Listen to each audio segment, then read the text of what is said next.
So I got up to the doctor and I just said that I let him get on with, doing the tests and the blood test and this test and that test. And he said, how are you feeling? I said, I can't tell you how bad I'm feeling. I said, it's just been a really rough ride.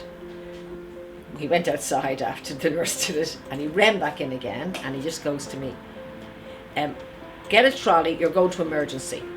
So they didn't know whether it was my arteries that were blocked or it was an electrical problem. I went to see the doctor the other day and he said, your chemo has worked 100%. And I feel better now than I did 2 years ago. Hi Dolores. So, gosh, I feel like so much has happened. I was just recalling the first time I actually met you. You literally you just told me that you'd just been diagnosed, with cancer, bowel cancer. And the last time we chatted, I think you had just gone through your first, second, third chemo treatment, so you were kind of in the middle of it, out of your 8. So I just want to say huge congratulations, because I know you finished the 8 chemo treatments. You're looking amazing, but I know that it's not been easy, and I know there's been a lot of ups and downs through that journey. So I guess we haven't had a chance to talk because you actually haven't been well enough. No. So I think if we maybe take it from when we last talked, after the 3rd treatment, you were doing well. You were kind of very focused and positive that you were getting through this, but I guess you got a couple of curveballs and a couple of things that came unexpectedly. So do you want to share with us then what happened, the last few treatments and then where you are now? So. Well, first of all, it's great to see you, have you here, Rosalind. As I said, a lot has happened since the last time you came in and we decided to do this together. Yeah. Well, congratulations that I did my 8th chemo. And I never thought I'd see the day when I actually went through the whole 8th, and so it's just great for me to feel like I do today. And it has been a very, very rough journey. And I just want to inform clients that not every client is going to have a rough journey. Yeah. I just think I had some allergic reaction to the chemo. It started really from day 1. Okay. The nauseating feelings. Okay, yeah, I remember you were not feeling and it got worse as time went on. Okay. And then, even though I was thinking, even after the 3rd one, I was really positive. And I thought, I'm going to this journey. I know I have to do it, like everything. There's no running away from it. Yeah. You've got to do it. Yeah. And I was really delighted to be on the system and getting this sorted once and for all, because for the last couple of years, I always felt there was something wrong, but I was getting the wrong tests. So I think it was probably around the 3rd one, it started to get really rough, because I felt at that point the chemo was very harsh on me, and maybe it was too strong, but I wasn't going to complain because I wanted to get this done, So when I went to the doctor on the 4th chemo, I actually did say to him, and going into the 4th, I thought, you know what, I'm just going to tell him that I feel this chemo is very, very strong. The nauseating has gone beyond nauseating. I can't get out of bed. I'm ill all the time. I feel faint. I feel weak. And so he, after the 4th chemo, he decided to reduce my chemo, okay, which was really nice. Okay. So what he did was he reduced the chemo and he took me off chemo for 3 weeks. Okay, so you had a break. Yeah, he said, I'm going to give you a break. He said, you said to me you weren't able to eat. You were really weak. I could not eat. Yeah. I couldn't eat. I couldn't even drink water. I could take tiny sips of water, and they kept saying to me, "Would you make sure you drink like at least a litre of water a day?" I couldn't even get down a sip of water. Yeah. My weight loss they were very worried about the weight loss, and it wasn't to do with me being ill or anything. It was the fact that I just couldn't eat. Yeah. So I'd lost 2 stone. They gave me a break for 4 weeks. Yeah. And 3 or 4, it was 4 weeks actually. And then I went into the 5th chemo, okay? And they had reduced the chemo. I had a break for 4 weeks. I was on the 5th chemo and I thought, wow, I can definitely do this. Okay. I can definitely do this. Yeah. That chemo wasn't that bad. I felt a little sick, but not too bad. So I thought, great, we're going into the 6th chemo. Well, I thought they were going to use the same amount of ingredients that they used on the 5th one. Yeah. But whatever happened on the 6th chemo, I was wiped. Now, I know it's 2 weeks at a time, but I couldn't physically hardly even walk. Okay. And I thought, I just can't continue with this. This is just getting too much for me. And I thought 6, I've still got Another 7 two, and 8 to go. How am I going to survive this? My face was going, I remember I opened the door to my daughter one day. She said to me, Mom, your whole face is pink. And I went, what? Because I never would look at myself in the mirror to go to the chemo. I look so bad. So my whole face would break out and it'd be just pink. My stomach, my body was so weak, I could hardly get to the door. I couldn't walk upstairs. On the next visit to the hospital for my 7th chemo, I had to park outside the hospital. And I was feeling as bad as I was the first day I had the chemo, which was 2 weeks previous, if not worse. So I had to it took me a half an hour to walk from the road to the hospital at slow pace and stopping to get over to the doctor. So you literally could barely No, walk. I couldn't get up the stairs, so I had to stop at every second stop to get up the stairs. I thought, I feel, This is not right. I feel ancient. Is this, is this going to be my future? So next thing, so I got up to the doctor and I just said that I let him get on with, doing the tests and the blood test and this test and that test. And he said, how are you feeling? I said, I can't tell you how bad I'm feeling. I said, it's just been a really rough ride. He said, that's not quite normal. He said, you've been saying this for a while, but this is definitely, I have to look into this. So he said, I'm going to examine your heart. Okay, wow. So, and that was because of not being able to walk. Yeah, I said, I It was couldn't even all get up the symptoms. stairs, I said, And I said, I can hardly even walk into you. So he went and did a heart monitor on me, and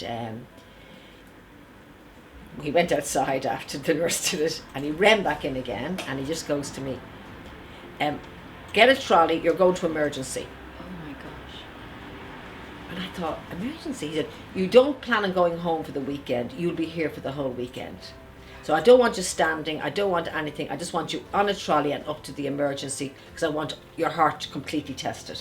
So they didn't know whether it was my arteries that were blocked or it was an electrical problem. The doctor was waiting for me in the Beacon in the early afternoon for me to have the operation done, which I was delighted to get this done because I thought anything that makes me feel better.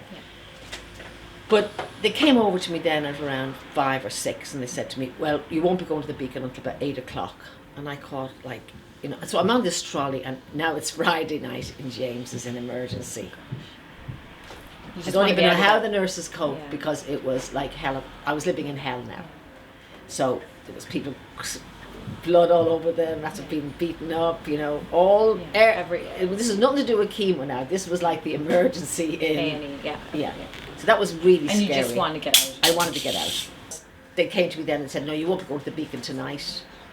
I said, well, my son can drive me over. Yeah. He's only be 10 minutes away. No, you can, under our care, which I know now is the care of the hospitals, you have to go in an ambulance when you're under our care. In case happens.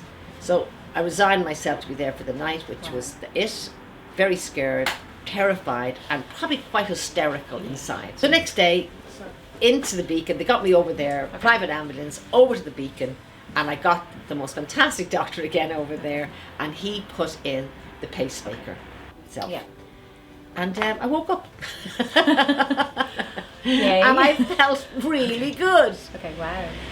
It was a fantastic... And the surgery went well? Went fabulous. Okay, great. Well, they say chemo can bring on many different things into your body. Okay. And I think maybe that was one of them.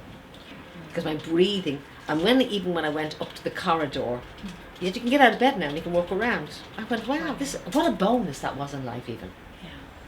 And tell me, how long then were you recovering from the pacemaker operation? So they didn't give me chemo again and I really wanted this chemo over by Christmas. Yeah, okay, so you're at the So they said, no, we won't give you chemo for the next 2 weeks because my neutrophils were really very low, which is my white blood cells. So the doctor said all my arteries are fine, but the doctor had said that chemo can affect the electricals in your heart. The chemo continued to have a bad effect on me from the 7th. Okay. And then I kept thinking, I'm on number 7, I'm almost there. And the kids kept saying to me, Mom, you're 7, you've only 1 more to go.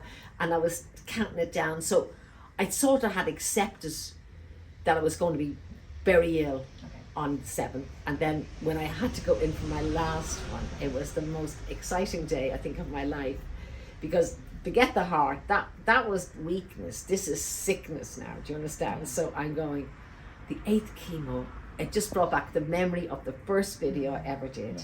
I was outside the hospital in James's and I did a video, not knowing at all what was ahead of me.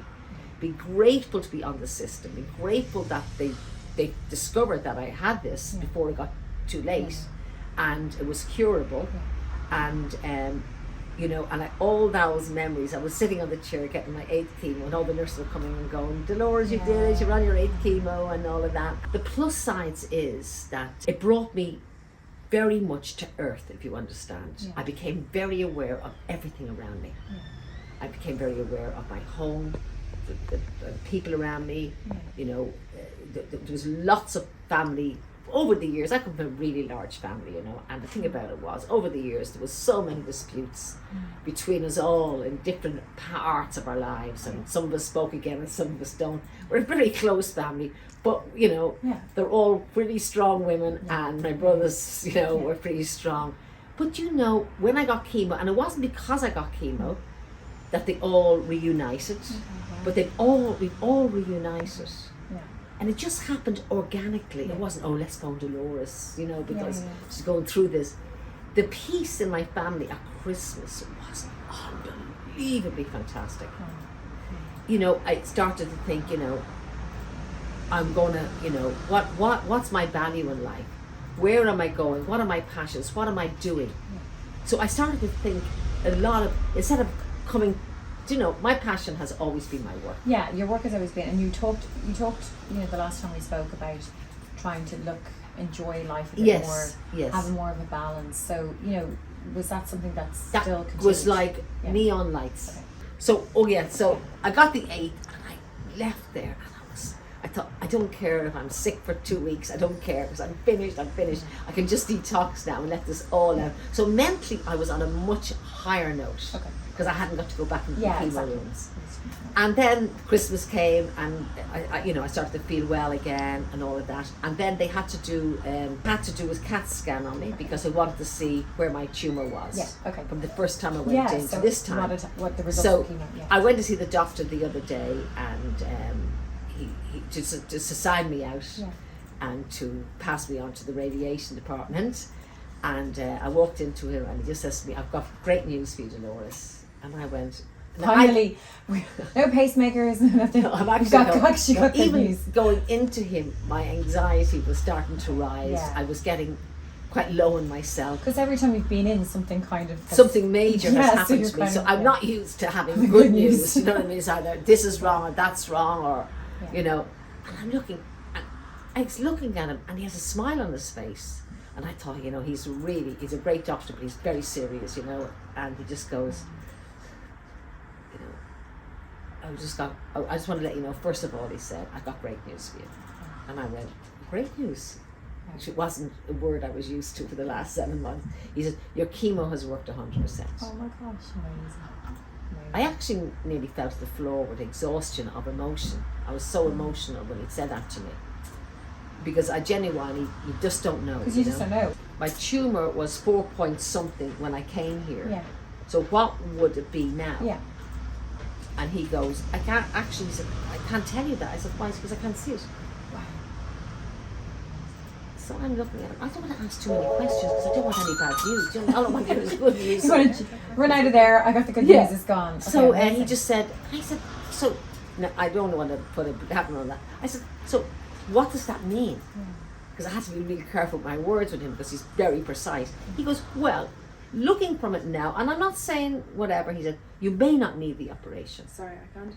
So earlier on I had said to the doctor, could you give me any idea, because I had to know I was going somewhere with all this sickness, could you give me any idea of what happens with chemo? Yeah, exactly. So he said to me, well, the first 3 is just like building a block around it, you know what I mean, so nothing can get in or out.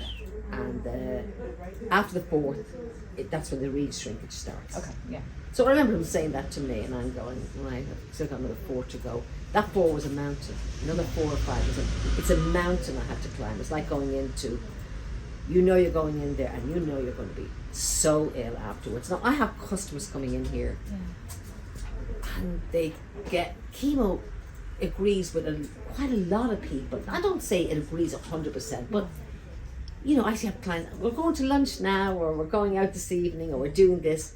You know, so not my story isn't everybody's story. Exactly. This is my story. Well, as you said, it was almost like your body had an allergic reaction to the chemo, even though it worked. It just the actual effects and how it affected your body and the symptoms that it. Well, I can't even take a Disprin. Okay, so I have an allergic to most tablets. Okay, my body is, and I had a feeling that this was going to happen to me, because even when I was pregnant, that was many, many, many years ago, I was ill throughout the whole pregnancy. I am so happy, and tomorrow I start my radiant. Okay, so moving forward now, so you finished your chemo, congrats. Congratulations. Had lovely Christmas.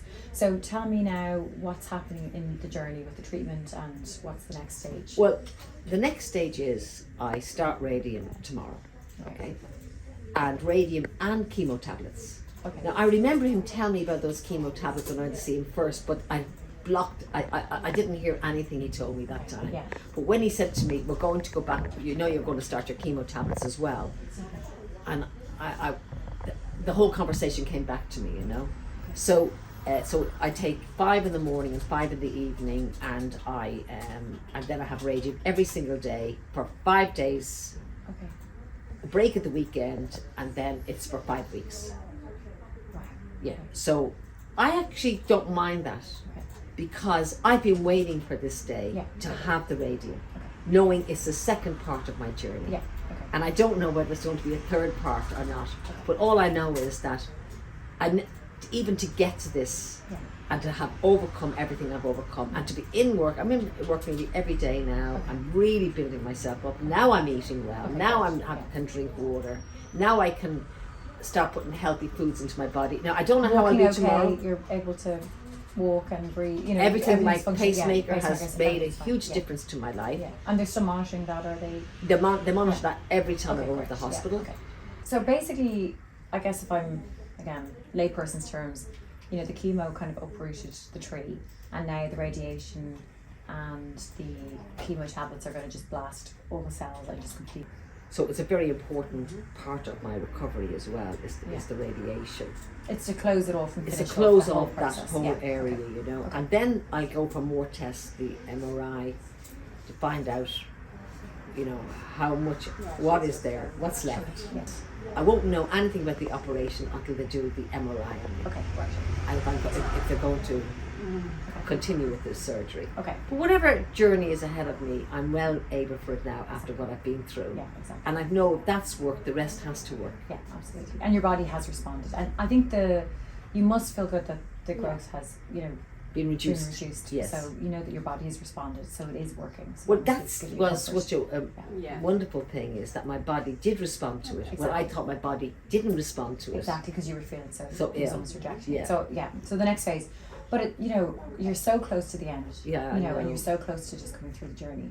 I shared my story because I really felt that it would help my customers and anyone that's going through chemo. Yeah. And I'm sitting here now, and I'm being interviewed by you, and it's you know, look at me, I feel well, you know, and it's really nice for my customers to see that, and for anyone that's going through this journey to see that. Yeah.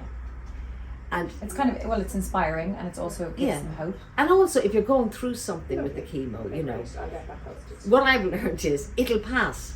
Yeah. So has the video been a help? Fantastic, especially with my family, because what they would do is I'd be going to the hospital, I'd be going here, and they keep phoning my son and my daughter, going, how's your mum, what's going on? And Warren would just go, she just sent the video. And that's exactly how she is now, you know. Okay, great. And then I had so many customers coming in and going, rather than, you know, like I had one customer who goes, oh, you never hear anymore, Dolores, I never hear you on the phone or whatever. And, you know, I just send them the video, and I say, I'm so sorry, but I will be back full time again soon. And I send them the video, and they're so understanding. And I've had a lot of customers that when they come in now, especially women that are going through chemo, they can really relate to me, and I can really relate to them. I really know what they're going through. And a lot of customers have come up and go, you're the girl in the video, you're the girl in the video, how are you getting on? I'm on my second chemo. oh, you know, you didn't lose your hair. I have a hair topper on at the moment, by the way. But my hair got very, very thin. But the doctor told me on the chemo I'm on, I would not lose my hair. Yeah, it's a different process. Which is, the toppers are great for that, let me say. And because the hair thins out, but you don't actually lose it. Do you know what I think is great though, capturing the journey? Because if you had just said, right, I'll document the journey, but I'll do it at the end, you'd have lost all the moments, you know, at the beginning when I came in to chat to you and here now. And then there's going to be the next phase through the next phase of the treatment. But it's at each of those you're capturing your feeling, which you would have lost if you were just reflecting and summarising. You've gone, oh, that happened. But you're actually, while documenting it as you go, has made it much more real. And even for yourself to look back over, you know, and for customers, they can identify the different stages, the start, the middle, the end, and again, all of those things that you went through. I mean, if someone was to have told you your journey and what happened at the beginning, do you think you would have just felt, you know, a loss of hope? Or, you know, do you think it's important that you just take every moment and every day at a time? And, you know, what's your reflection about the whole process? Well, I genuinely thought when I got diagnosed, and I think for about 2 years previous, the doctor told me it was a slow growing growth and it was growing for 2 years. So he said, I'm very lucky, he told me, that when I came in, that it was localized. I did have an awakening once about 2.5 years ago, and it's the very first time, probably the first time, if I had been aware of my body and aware of what was going on around me rather than work, I absolutely went to pass water and lots of blood came out. So that was a warning. And that was 2 years ago. And I mean, and you didn't do anything about it? No, I didn't. I didn't go to a doctor. So tell me now, so your like outlook on life and work and life, you know, what's changing and what will be? That's definitely changing, you know. I'm definitely more aware of rest, walking, socialising with my sisters and my family and my friends. And it's only the start of the journey, do you know what I mean? It's only the start of me finding out what do you want to do now, Dolores, you know what I mean? You know, how can you participate in the great life that you've been given back to? And every morning I get up and say, thank you so much, God, for saving my life. And you did save my life. Because if I had to continue working like that, I wouldn't have survived one way or the other. Right. And I feel better now than I did 2 years ago. And right up to 2 years ago, all those months, I was always so tired. And even looking back on photographs, I had black rings under my eyes. And I look back and I go, God. So your body wasn't well? No, my body wasn't well. No. And I am now well. So I have a chance now to live again. And I guess the important thing is to stay well. And to stay well. And to look after myself.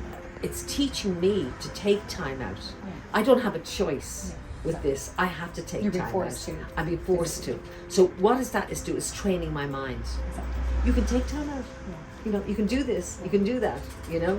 So because I have to do it, it's training me to do it. Yeah. So I'm really feel privileged to be part of your journey, and I guess the next time we'll chat will be after your radiation, and wish you all the best. I know you're going to be fine and get through this, and I think, as you say, your body, your mind will have processed a bit more, and maybe again we can have another chat in terms of where you're at and how the experience is. I really look forward to that, Rosalind, because funny enough, the day you walked in here as one of my customers, we just clicked, and here you are sitting with me going through my journey with chemo. Okay, so what we do is I will then, in 5 weeks' time, we will chat again. Thank you so much. Forward to it. Thank you. Thanks for this.